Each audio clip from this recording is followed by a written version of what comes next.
नमस्कार, स्वागत है आपका हमारे YouTube चैनल पे। बहुत दिनों से ऑनलाइन क्लासेस बंद थी, आज से फिर कंटिन्यू होगी।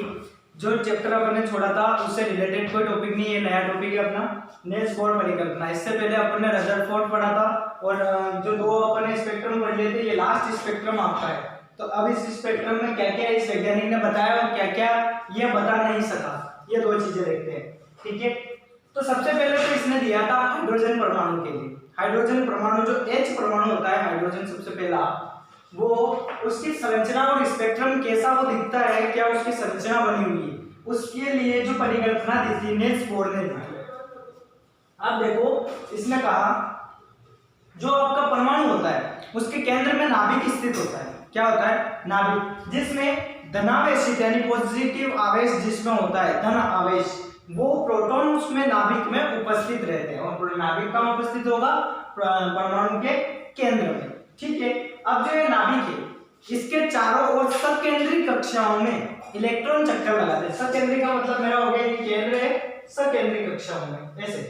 ठीक है, अब देखो जो ये इलेक्ट्रॉन होते हैं, ये जो चक्कर लगा रहे हैं, इनकी निश्चित त्रिज्या और निश्चित ऊर्जा पथ होता है। जितनी इनकी त्रिज्या है, रेडियस सेम, इनका एनर्जी पथ, एनर्जी रे जो है वो भी सेम, उसी निश्चित कक्षा में चक्कर लगाएंगे। तो अब ये जो चक्कर लगाते हैं इनको कहा जाता है कक्षा, कोश या ऊर्जा स्तर। ये जो मैं बता रहा हूं इनको कहा जाता है या तो कक्षा कह दो, या कोश कह दो, या ऊर्जा स्तर कह दो। ठीक है, जो कि मैंने बता दिया है, चारों ओर सकेंद्री कक्षा में चक्कर लगाते हैं, इन्हें स्मॉल एन से प्रदर्शित किया जाता है, कक्षा, कोश या ऊर्जा स्तरों को। या इनको प्रदर्शित करने के लिए के, एल, एम और एन जो कि कैपिटल लेटर होते हैं, ये चार कक्षाएं बनाई हुई। जैसे ये के हो गया, ये एल हो गया, एम, और ये हो गया आपकी एन कक्षा। सारे परमाणु इन कक्षाओं में विभाजित रहते हैं, इनके संयोजकता के आधार पर विभाजित किए जाते हैं।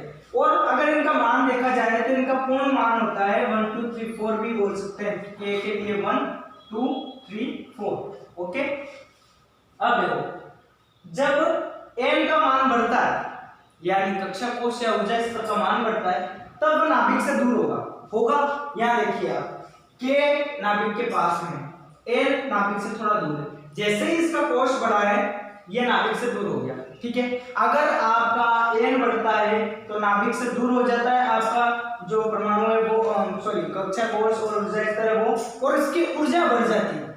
ठीक है, ये भी बात ध्यान रखनी होगी। और जो कक्षाएं हैं आपकी, जो कोश है या जो ऊर्जा स्तर है, उनमें इलेक्ट्रॉन का जो कोणीय संवेग होता है वो होता है mvr बराबर h/π। ठीक है, यहाँ कंफ्यूज नहीं होना है इसमें। nh/2π जो होता है वो मैं समझाता हूँ। mvr को देखते हैं, सबसे पहले m होता है द्रव्यमान, v होता है वेग, r त्रिज्या रेडियस, और h होता है यहाँ पे प्लांक के नियतांक। ठीक है, और पाई जो है वो पाई यही है। अब देखो ये चीज जो है कोणीय संवेग होता है इसका, लेकिन ऊर्जा स्तर जो है चक्कर लगाते हैं उसके लिए mvr बराबर nh/2π होना चाहिए। कितना? nh/2π। अगर ये मान होता है तभी जो परमाणु है वो कक्षाओं में चक्कर लगा सकता है। ठीक है, अब देखो निश्चित कक्षा में चक्कर लगाने से ऊर्जा में परिवर्तन नहीं होता है, क्योंकि डिफॉल्टर पहले जो अपन ने परमाणु का स्पेक्ट्रम पढ़ा था उसमें यही था कि धीरे धीरे ऊर्जा में ह्रास होता है। नहीं, इसने कहा निश्चित कक्षा में अगर चक्कर लगाएगा तो उसकी ऊर्जा में कोई ह्रास नहीं होगा। तो ह्रास नहीं होगा तो अपनी निश्चित कक्षा में चक्कर लगाएगा, नाभिक के अंदर नहीं गिरेगा।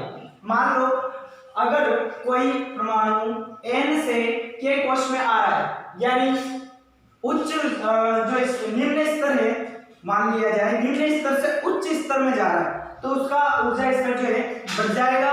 और अगर मान लो उच्च स्तर से निम्न स्तर में जो आ रहा है तो ऊर्जा स्तर क्या हो जाएगा? घट जाएगा। कहने का मतलब गरीब आदमी अगर पैसे वाला हुआ तो उसके भाव थोड़े बढ़ जाएंगे, और अगर अमीर आदमी गरीब हुआ तो उसके भाव थोड़े घट जाएंगे। इसलिए ऊर्जा स्तर बढ़ता है, ऊर्जा स्तर घटता है, इसका याद रखने का तरीका।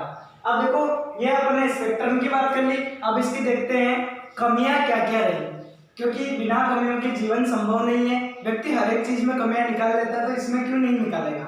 ठीक है, 3 कमियां इसमें निकाली है। सबसे पहले देखते हैं अधिक इलेक्ट्रॉन वाले परमाणु जो होते हैं उनके प्रतिरूप को नील्स बोर का हाइड्रोजन परमाणु स्पेक्ट्रम प्रदर्शित नहीं कर सकता, स्पष्ट नहीं कर सकता है। रिपीट करता हूं, अधिक इलेक्ट्रॉन वाले परमाणु का जो प्रतिरूप बनता है वो अस्पष्ट रहता है नील्स बोर परमाणु में, हाइड्रोजन परमाणु। अब देखो बात करते हैं हम परमाणु का जो स्पेक्ट्रम होता है रेखिक होता है। अगर उच्च भेदन क्षमता वाले परमाणु विकल्पों से इनको देखा जाए तो नील्स बोर का मॉडल इन्हें स्पष्ट नहीं कर पाता है, अस्पष्ट ही रहता है।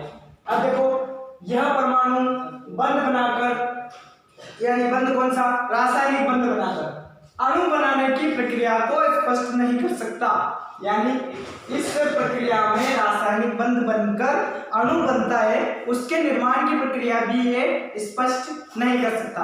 अपन ने जो नील्स बोर पढ़ा है उसके बाद अपन पढ़ेंगे कि ये वर्गीकरण जो होता है, इनका जो वर्गीकरण किया IUPAC इंटरनेशनल यूनियन, जो पूरी संरचना बनी हुई है इनके वर्गीकरण के लिए, तो वर्गीकरण किया क्यों, वर्गीकरण की क्या आवश्यकता पड़ी और किस आधार पर वर्गीकरण किया, वो लास्ट में सबसे मेन जो टॉपिक रहेगा अपना आवर्त सारणी मेंडलीव की, जिसमें सारे तत्वों के द्रव्यमान, हाइड्रोजन परमाणु, सारे उनके इलेक्ट्रॉन, प्रोटॉन, नाभिक, धनावेश, आवेश सब कुछ दिया हुआ, वो अपने को अच्छी तरह से रीड करनी पड़ेगी। आज के लिए अपना ही, मिलते हैं अपन